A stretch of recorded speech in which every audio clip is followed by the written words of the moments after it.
How's it going, everyone? Today I am bringing you my first review here on the channel. I hope everyone enjoys these as I do them, but we're going to start things on off with the original Scream movie. This is probably my favorite, or top two, I should say, franchises to watch. I like this and saw it quite a bit.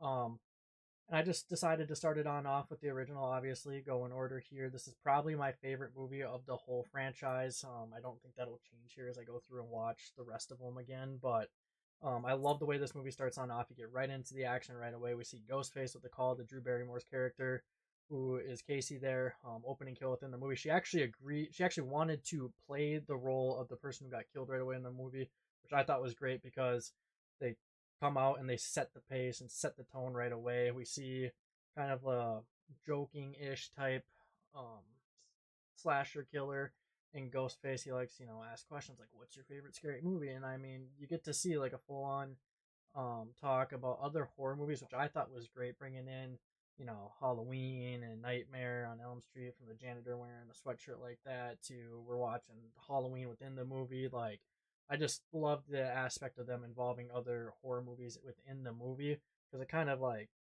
in a sense, kind of puts it into like a universe type perspective. But it was kind of cool to see that. So I love the pace that they started the movie off with. We got to see them open it up with a straight up kill from Ghostface right away, which you'd love to see. And yeah, it was a lot of fun with the opening start. Then we get on with the movie. We see that Sydney is going to be the main victim here within the whole entire movie, plus, well, franchise as we move forward. But they, the two characters, and Billy Loomis and Stumacher, terrorize her throughout the movie. Basically, they call her quite a few different times. She suspects Billy to be one of them, who was her boyfriend at the time. She doesn't fully commit to that though until towards the end of the movie when she kind of realizes it.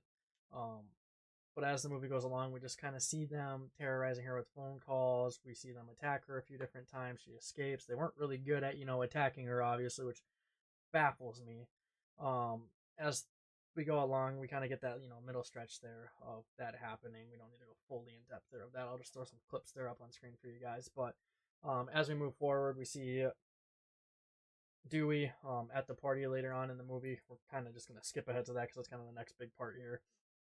We see Dewey pulling up to that and basically just keeping an eye on things, and then getting a call that there's a van in a ditch down the road, so they go and check that out. While that's happening, we see Billy and Stumacher going and terrorizing their high school friends. We see a few people die. We see Cindy's best friend at the time. She gets lifted up into um, like a doggy door within a garage, and she just ends up getting basically. I would like to say, decapitated to a sense, but we end up seeing her getting killed there by the door, which I thought was a really unique kill. I thought she was skinny enough to kind of squeeze through that, so it kind of just didn't make sense to me a little bit, but I ended up liking it.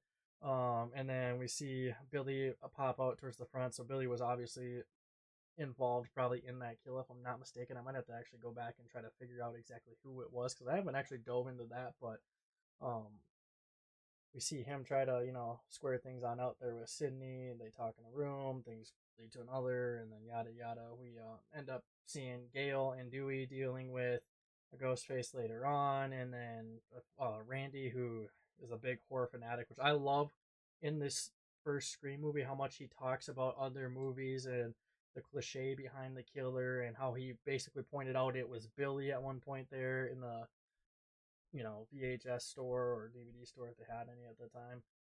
It was just kind of fun to see him picking out Billy and being right about that, but he had no clue about Stumacher, which was great.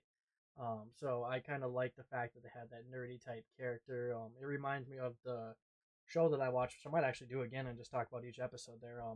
We have characters like that, which I really like because they're involved in the movie, and it's like a nice little nerdy aspect to it, which I like personally. But um, yeah, we move forward. We see Sydney slowly getting more involved there in those final few moments.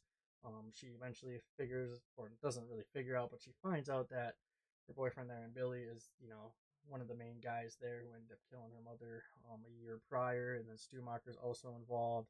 I think that Randy was, dead there, but he really wasn't. They thought Gail was as well. Gail comes up clutch at the end and kind of helps Sydney out to kind of finish it on out, which I thought was great. It came all full circle from Sydney, accusing Gail of, basically just terrorizing her life with the whole story of her mother, and then making, a book behind it and all that good stuff. But um, in the end, it kind of came full circle. They still don't fully like each other, but it made sense that, it was those two at the end of the day that came together and took out both Billy and Stumacher. And one thing I do want to know, I am not sold on Stumacher being dead here within the series. I know we don't see him again, but it was just a TV on the head. I have my bold prediction that maybe he's just locked away somewhere and he was actually alive, but I don't know. Maybe we'll see in Scream 7 at the start of next year.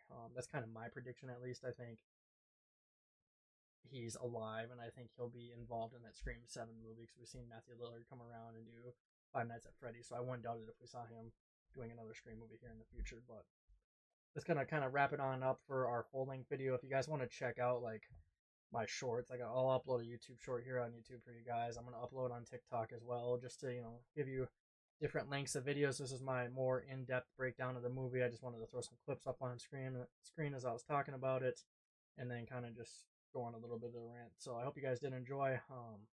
My first time, doing a review, so it's going to be a little hit and miss here and there. Just know that, guys. I'm going to try to get better as I go along, but I plan on doing it with a bunch of horror movies. So as soon as I get more comfortable and used to talking about the movies, then I'll sound a lot better. Trust, guys. It's a learning curve right away, but it's a fun one. But yeah, if you guys ever have any movie recommendations, make sure to leave those in the comments. I will definitely check out any movies. I have my Amazon wish list linked on YouTube. If you guys are coming from anywhere else, just check it out on YouTube. And yeah, if you guys want to help out by sending some, I got a budget set aside so I can buy some myself as well. Just so I always have some sort of movie to talk about. And if you guys didn't know, I'm going to be ranking each movie from each franchise after I'm done with the franchise. So Scream 2 tomorrow, Scream 3 the day after, etc., etc. And then when I'm done, be a video just ranking everything. And yeah, that's really about it. So I hope you guys did enjoy, and we'll see you guys next time.